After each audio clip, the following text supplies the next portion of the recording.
Hey everyone, hoping you're having a great day. Today we're going to talk about you can't learn without feedback. So let me get the Facebook Live going.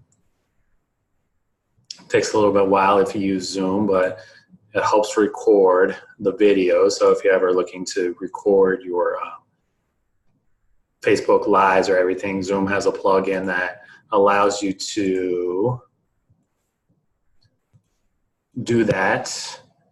But sometimes what happens is that you have to clear the cookies and the cache. So that's what I have to do right now because it's not working. So let me get that started.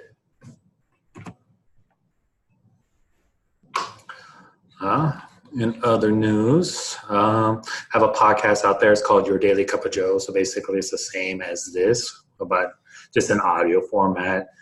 There is 47 episodes. 48th episode comes tomorrow. So I do a Monday through Friday. So I just give you quick tips on how to improve yourself physically, mentally, emotionally, spiritually. It's mostly the emotional and the mental part.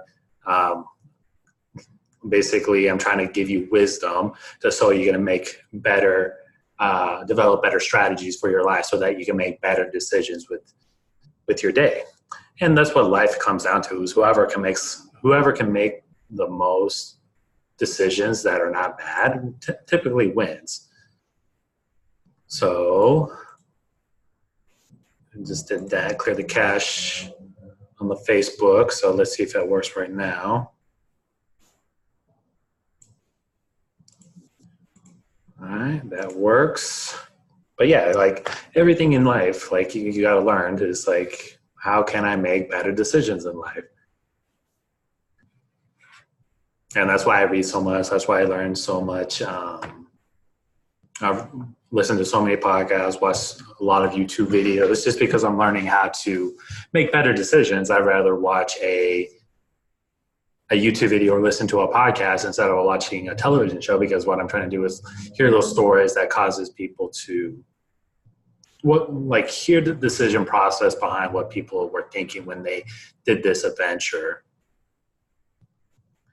And I think I got it. So yeah, so I wrote a chapter in this book called You Can't Learn Without Feedback.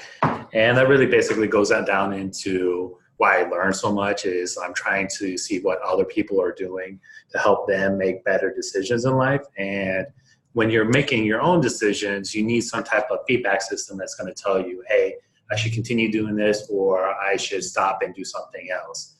And so it's good to like reach out to people and get their feedback to see like, hey, you're doing a great job. They like what you're doing.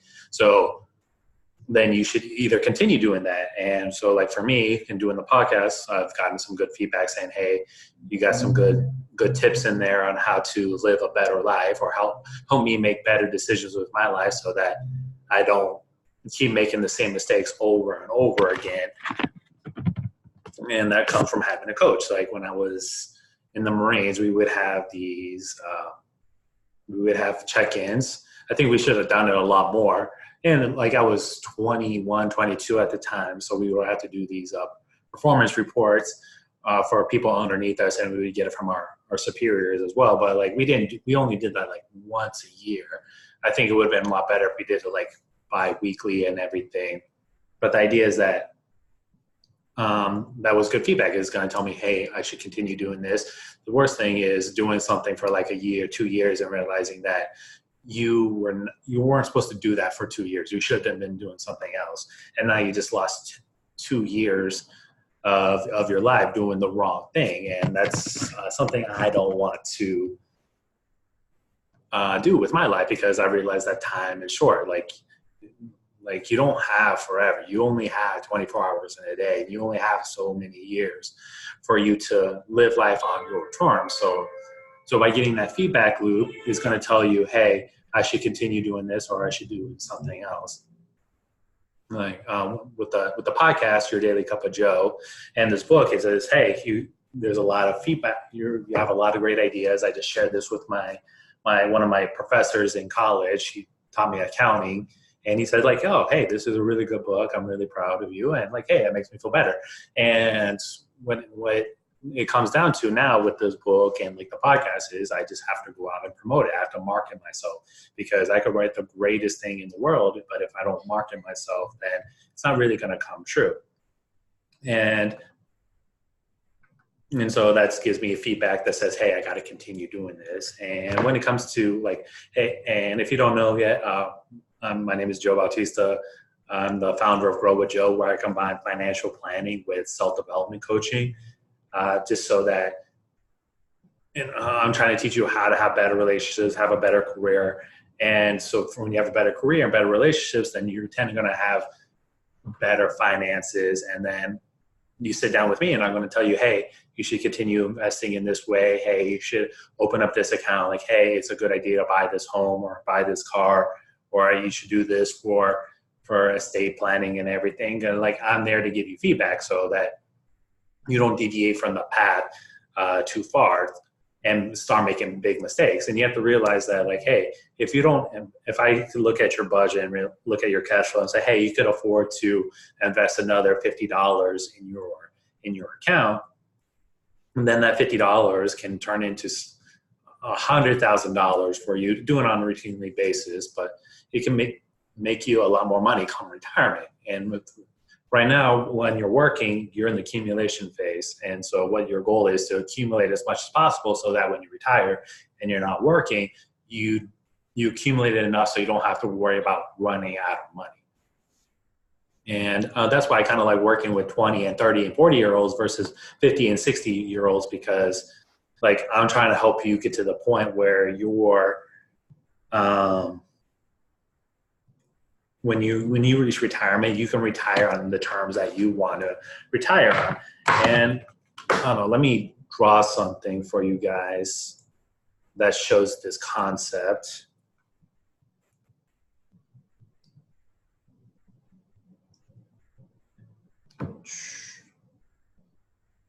Hold on.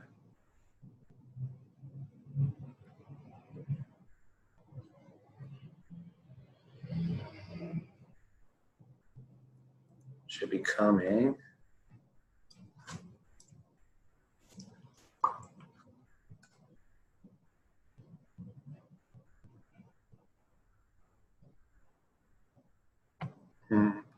It's not working like I wanted to.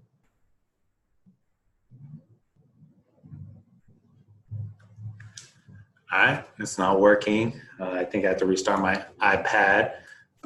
But the idea is that, like, hey, if you're in your 20s and 30s and you're not doing, you might have to be changing 1% direction in the other way just so that you can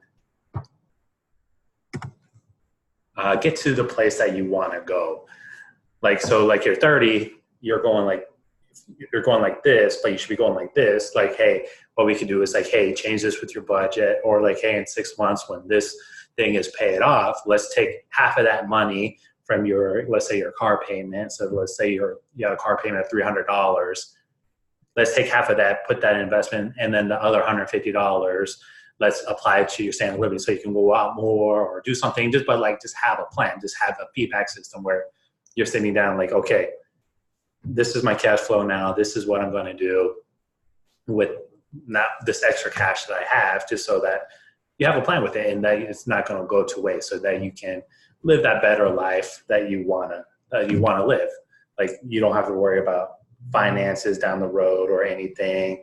That's basically what I really want for people, is just not to worry about money, because worrying about money can cause a lot of stress. And that stress can take a toll on your health. It can cause your relationships to go south because you're fighting about money and like how we're going to pay for things or how we're going to handle this situation. I'm a big believer that everything you do in life, you should be doing things that are going to give you 5-minute problems. Like, if you take care of your finances, you take care of your health, you take care of those relationships and everything, you're just going to have 5-minute problems. You're not going to have a year-long problem. Yeah, like if you get to retirement and you have the proper insurance in place and everything, what's going to happen is like if you have a heart attack or have like a hip issue and you have insurance, like, and you have the money in, let's say, a health savings account, what is going to happen is like, hey, I had that hip issue, I got the money to pay for it. It's no big deal. But if you don't have the resources, then what happens is that then it becomes a year-long problem or a decade-long problem for you trying to dig yourself out. And another way to like prevent hip issues is to start working on yourself, making sure you work out properly and just getting like feedback. Like I remember going to, when I was a personal trainer, I took this kettlebell course trying to teach clients how to use the kettlebells, and they noticed, like for me, I had weak hips. So now I started doing more clamshells and other hip exercises just so that by the time I get 60 years old, I don't have hip problems. And my hips feel a lot stronger, but like if I didn't receive that feedback from that personal trainer who was an expert, I would start probably not be taking care of myself the way I should be taking care of myself. So it's good to, like, even for me, like I need feedback in myself, like with my finances, with my personal health, like with my relationships, with me, am I doing this business and everything?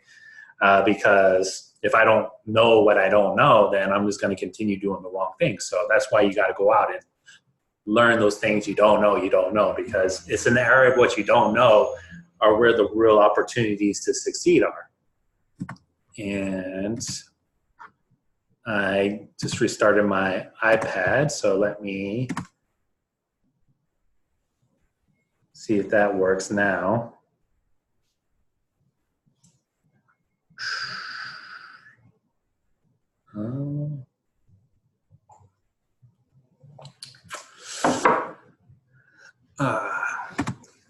Well, I was still not working for some reason, but the idea is that, like, hey, if you want to become better at something, then you really just have to just receive feedback. Just if you want to go get that better job, or ask your boss or ask your colleagues, like, what can I do to help me get to the place that I want to go? And then you just start doing it. And then you realize, am I doing it, or should I change something so that I can get that life that I want to have? Yeah, the reason why you step on a scale is because you want the feedback to say that, hey, I'm doing everything I need to be doing with my workout routine and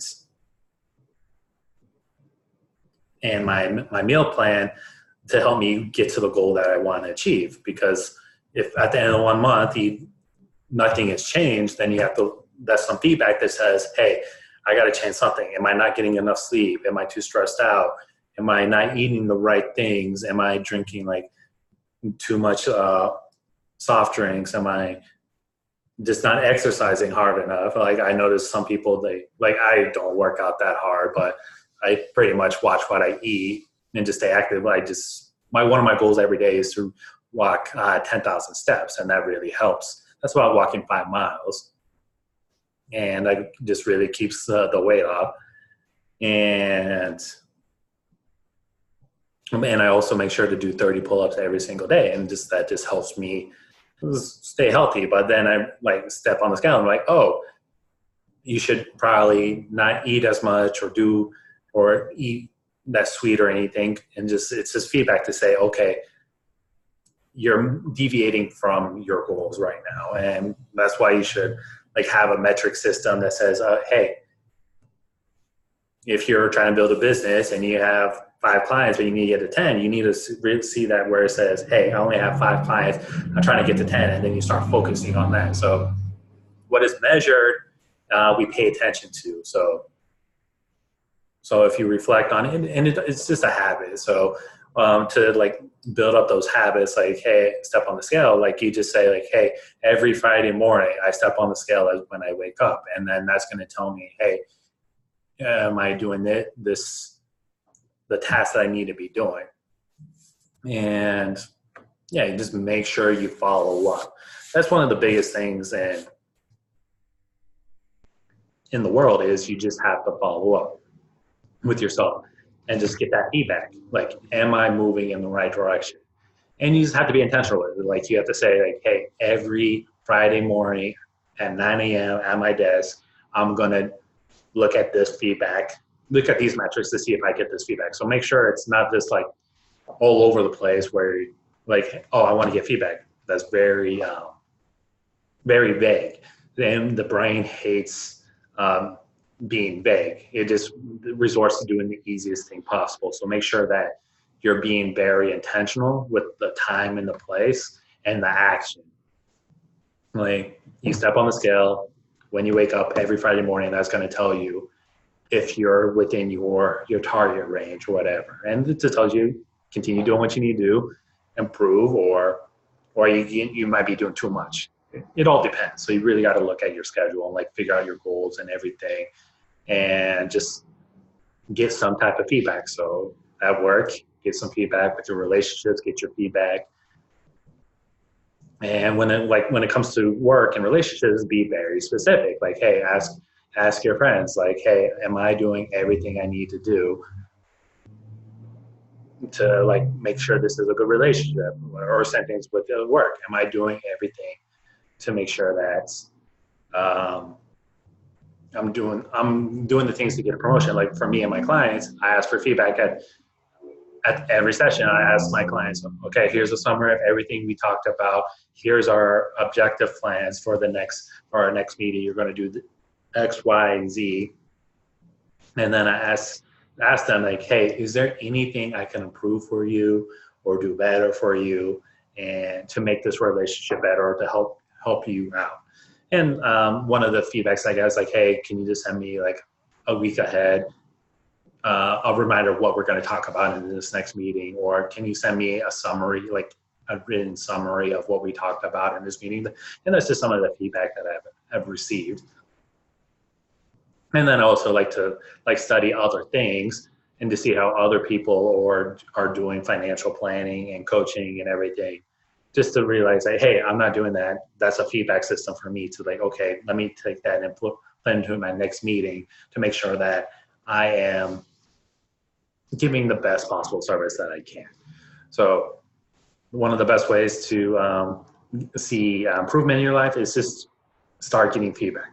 See where you're going. This might require you to be uncomfortable and everything. You might not even be performing at your best of levels, but like get feedback, be honest with yourself. Like one of the worst things that we could do to ourselves is lie to ourselves and what we're doing, because it's just going to cause trouble down the road.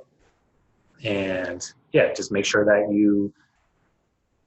to summarize this meeting, to summarize this Facebook Live, is just receive feedback and be coachable. If you can do that, you're going to take your life. And so I guess it's stop for. So yeah. If you have any feedback for myself, please let me know.